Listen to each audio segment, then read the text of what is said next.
Hey everybody, welcome back. This is CHEM300. We're continuing our discussion of Chapter 2 with Part 2 of Chapter 2 today. So just to review where we're at, we've already covered Part 1, where we talked about taking measurements, scientific notation, significant figures, and how to handle sig figs and calculations. In this lecture series, we're going to focus on Part 2. We're going to talk about units of measurement and problem solving and unit conversions.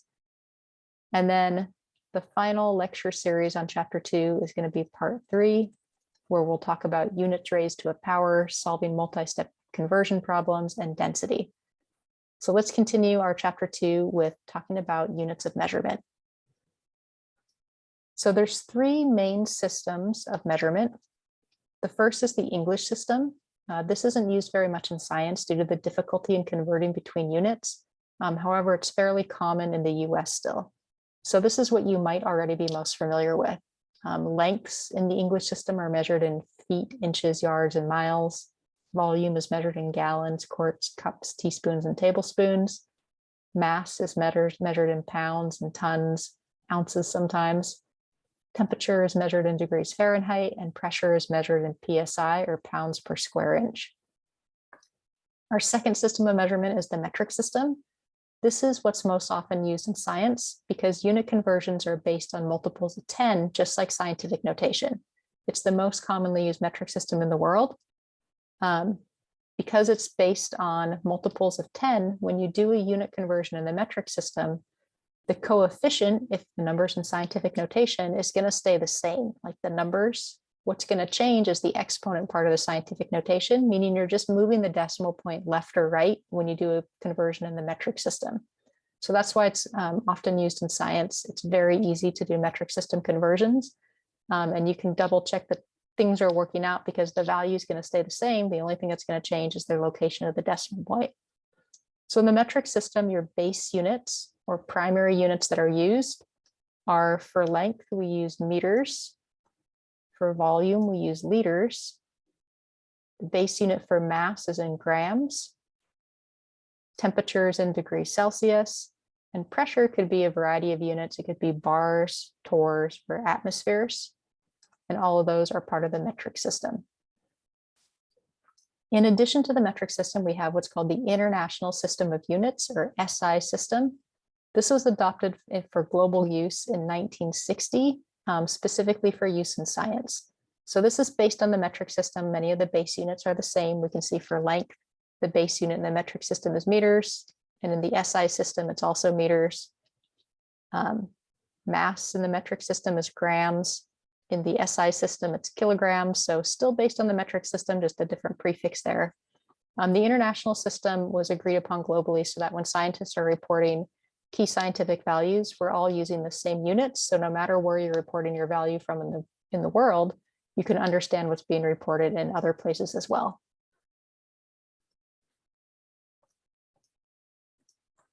So the metric system is what we're going to be using primarily in this class. It uses what are called prefixes to show different multiples of 10 of a base unit. So the metric system operates with those base units. We'll just go back a slide. Right, these base units: meters for length, liters for volume, grams for mass. It operates on those with those base units and multiples of 10 of those base units to show if we have a lot of them or a very small amount of them.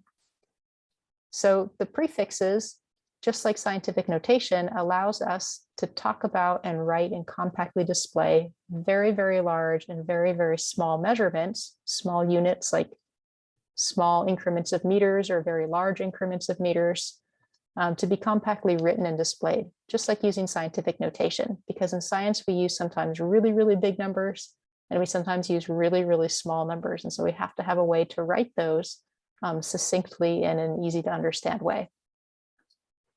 So for example, the prefix kilo, which is abbreviated with a lowercase k, it means times 1,000 base units.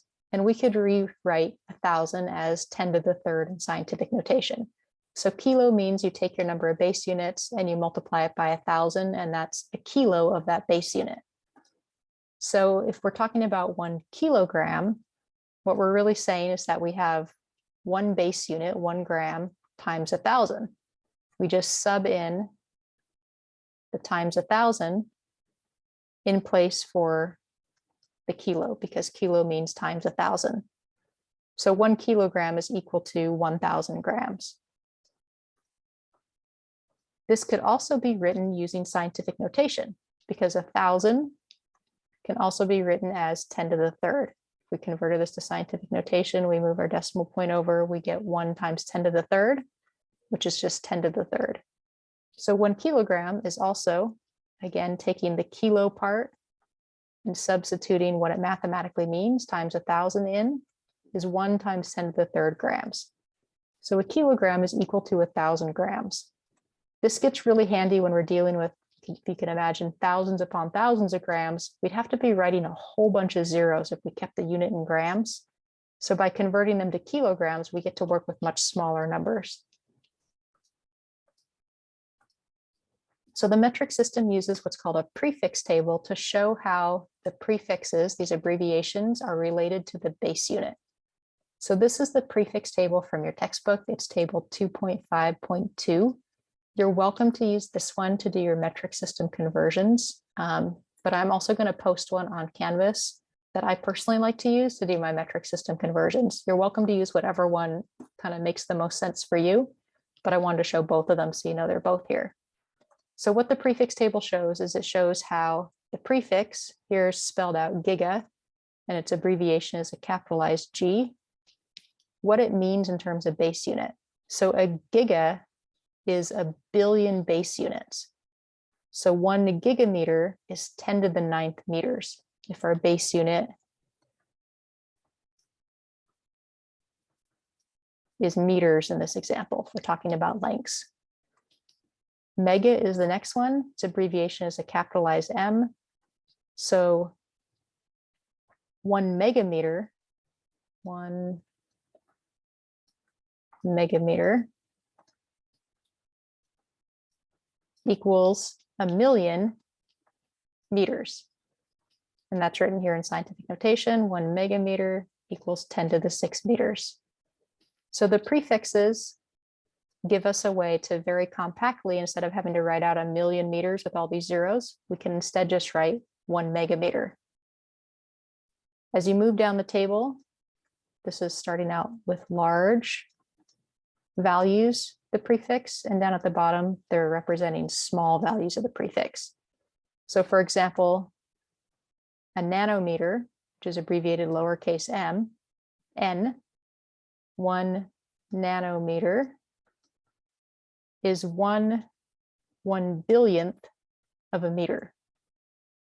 So 1 divided by 1,000,000,000 is 10 to the negative 9th.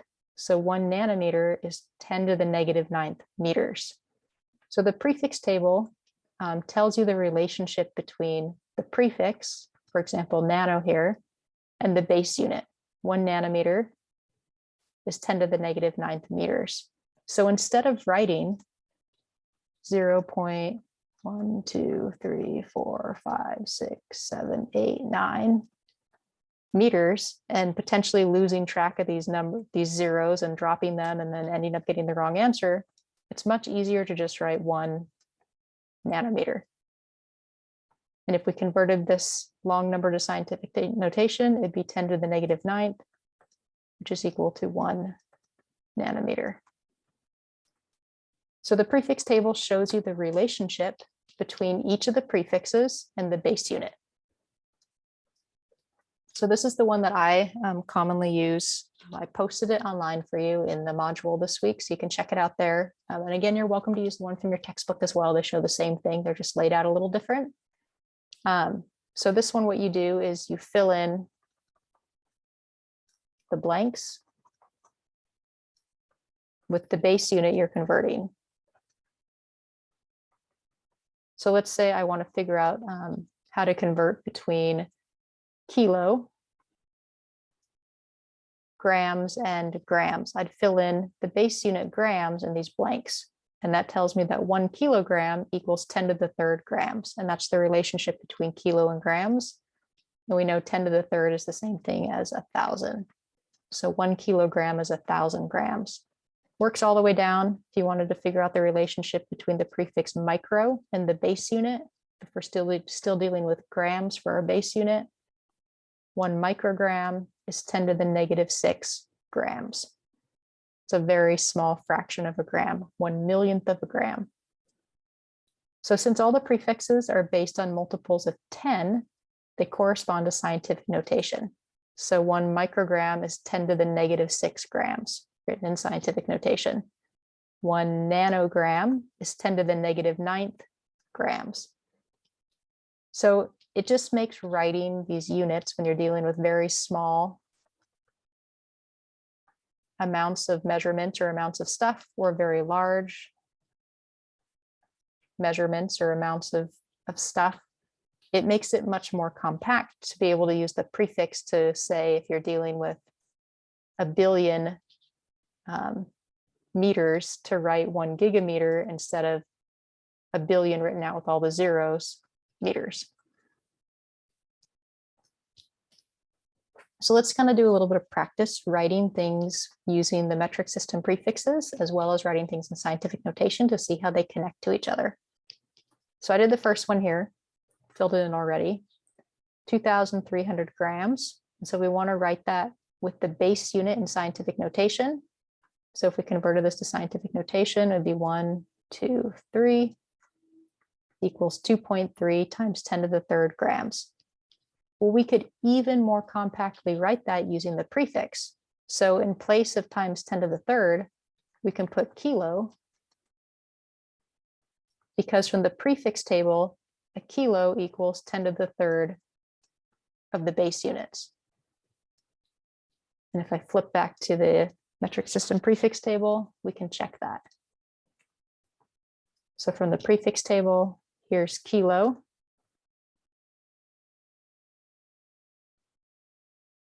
So 1 kilogram is 10 to the third grams. So what I did is, once I wrote the number in scientific notation, in place of 10 to the third, instead I could just write the abbreviation K for kilo.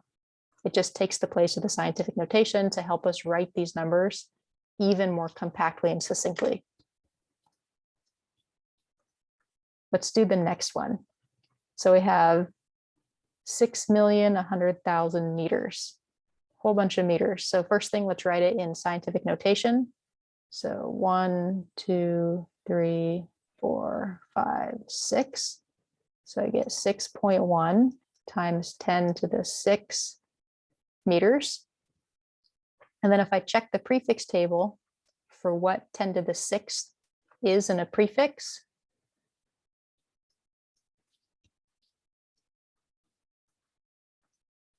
to the 6 is right here. So that's the prefix mega. So instead of writing 6,100,000 meters, it's the same thing as 6.1 megameters. 6.1 times 10 to the 6. So in place of the 10 to the 6, we can use that prefix mega to essentially mean 6.1 times 10 to the 6 meters. So let's fill that one in. This was 6.1 times 10 to the 6 meters, which is the same thing as 6.1 megameters. Okay, let's do this next one. This is a small number, so we're going to have a negative exponent on our scientific notation. Let's convert it to scientific notation. So we get 6.5 times 10 to the negative 3 liters in scientific notation. And if we check the prefix table for what prefix means 10 to the negative third, it's milli, M. So this is the same thing as 6.5 milliliters. So again, the prefixes are just taking the place of the scientific notation to give us an even shorter way to write these same values and same numbers without all these zeros and without even having to use the scientific notation. Let's do the last one. Let's convert it into scientific notation. So 1, 2, 3, 4, 5, 6 spots. So I'm going to get 7.9 times 10 to the negative 6 seconds. And if I check the prefix table for what can take the place of 10 to the negative 6, it's micro, which is this scripted lowercase m. Sometimes if we're lazy, we just kind of write it like a fancy U. And so this prefix can take the place of the scientific notation to make this number even more compact, 7.9 microseconds. So you'll get more practice with this in kind of part 2 of the chapter 2 homework, taking numbers that are written in standard notation with a unit, converting them to scientific notation, and then replacing the scientific notation part with the appropriate prefix from the metric system table. Okay, so that's it for the introduction to metric system prefixes. Start on that chapter 2 homework to get a lot of practice with that, so you're comfortable using the metric system prefix table and writing numbers with a prefix or in scientific notation. The next section we're going to cover is problem solving and unit conversions. I'll see you then. Thanks.